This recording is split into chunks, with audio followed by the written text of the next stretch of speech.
If you're a wrestling fan, there's a good chance you've heard of Kamala, the Ugandan giant, but did you know that before he was signed to the WWF, Jim Harris came to these shores right here in the United Kingdom? Shortly before developing the Kamala character in Memphis wrestling, Jim Harris wrestled in the UK as the Mississipi Mauler, with some of his matches being televised on ITV's World of Sport. The first match we're viewing is an encounter versus Tyrone. Tyrone can't even hold on a key lock without Jim throwing him down, or apply an effective side headlock without getting picked up and thrown. The Mississipi Mauler stays in control, sometimes hitting a stump when his opponent is down, a big no-no for Lord Mount Evans rules, and the kind of conduct that will get you a public warning. Jim Harris applies a back camera and lifts Tyrone up at the same time. He's unable to get the submission. He then hits a punch to the midsection and follows up with a double axe handle, and sure enough, the ref gives him his first public warning. We get to round 2 and Mississipi Mauler stays on top while not adhering to the British rules and earning himself a second public warning. The fans loudly boo this. Tyrone makes a brief comeback with body checks and attempt a crossbody. Our man Jim Harris wavers for quite a period of time as the crowd want him to fall down, but he prevails and slams Tom down, and shortly afterwards hits a big forearm off a send-off to put Tyrone down. Tyrone is unable to answer the count, so the Mississipi Mauler takes it with a knockout.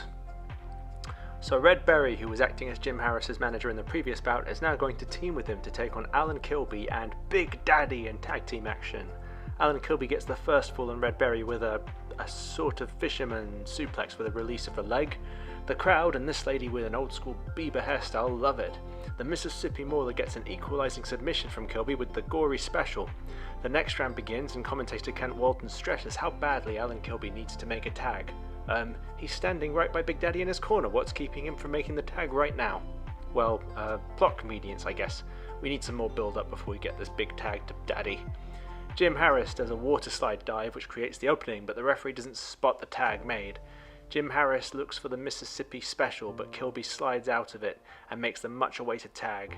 Big Daddy cleans house in quick fashion and hits a backdrop followed by his splash. As Arthur Psycho wrote in his video description, why risk breaking your neck or your opponent's face trying a 450 splash in the first match when you can just stick your belly out in the main event? Apologies for the video quality here also, but you know, this is 30-year-old VHS.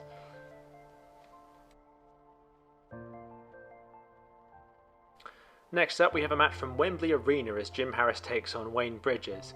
Again, not the best video quality here, but once again also it's 30-year-old VHS recorded at the time. We're looking at a form of artifact here. Not sure where we are in this match when the video starts, but Harris hits a send and a big boot, brother, but misses a leg drop. Wayne Bridges follows up with a backdrop and a crossbody for the first fall in round 5. So that's where we are.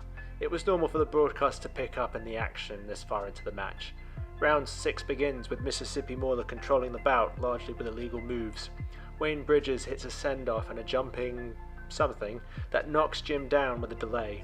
The match stays about even, with Bridges sometimes firing back with punches. The ref is struggling to keep the rules with this one.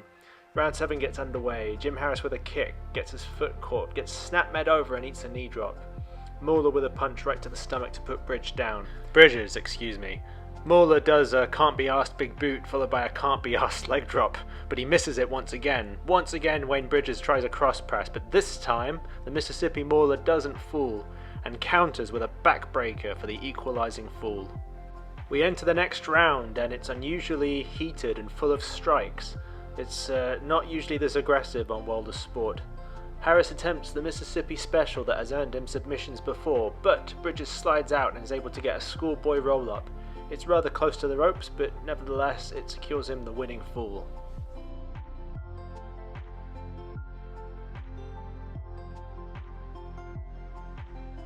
Our next match sees Mississipi Mauler cutting a promo before the bell. Can't make out what he's saying, but it's interesting seeing a Memphis-style wrestling promo on World of Sport. The first of 8 3-minute rounds begins, and it's against Steele, who's bigger, much like Wayne Bridges was, than Tyrone.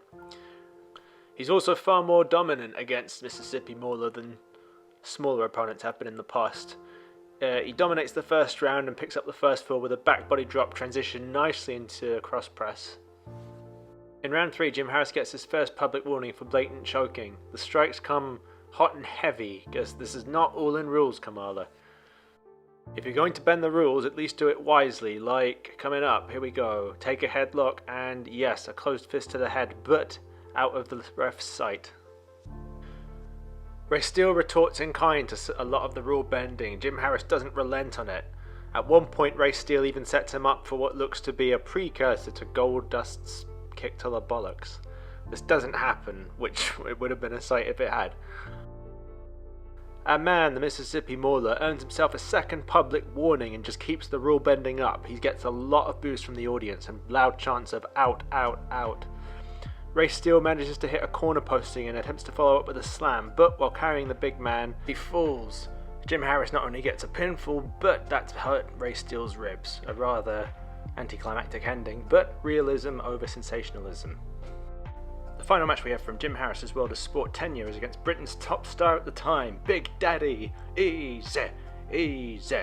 Big Daddy with corner postings. The second rope appears to be broken. It's not looking good for our guy. Big Daddy with a slam, then another corner posting, followed by the backdrop move where he sort of lands, in this instance, with seemingly all his weight on Jim Harris's head. Yeesh. Well, that's a knockout there in less than a minute. Even the infamous Big Daddy Giant Haystacks Wembley match went longer than that. Special bonus to end this video as we take a look at Jim Harris's return to Wembley, this time to Wembley Stadium, which is just next to Wembley Arena where he wrestled a decade ago. British wrestling has been off ITV for 5 years and this style of professional wrestling with the larger-than-life personalities has taken over. Undertaker gets in his trademark walk the ropes axe handle to the shoulder early on.